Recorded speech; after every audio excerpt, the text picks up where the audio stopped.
Zdravíčko. Jsem si řekla, že dneska tam udělám zase takový mini vlog a podle mě je kolem 2. odpoledne.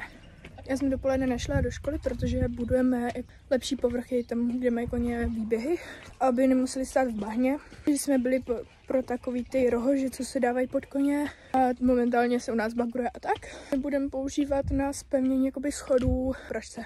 S Edískem to půjdu vytahat, takže nás můžete sledovat. Takže jak můžete vidět, tak máme ustrojeno. Teď se tady musíme vymotat z tohohle. Ale šikovný koníčko, podívejte. Umí to. Tak my už jsme začali tahat, tady už jsme jednu odtáhli. Tak tady vidíte, jak to skládáme. Je úplně zlatý, že takhle stojí sám. My jsme dotahali a on se začal už trošku rozjíždět. I vzhledem k tomu, že už nám tam docházelo místo, tak jsme to prostě po 3 pražcích nechali. Jako protože on teď dlouho netahal, tak ať začne postupně, ale zítra bych se k tomu chtěla vrátit.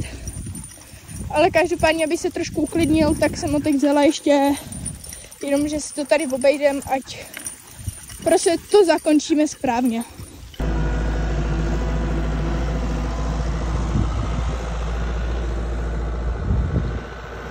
Tak hele, já se s váma loučím, viděli jste prostě kousek z toho.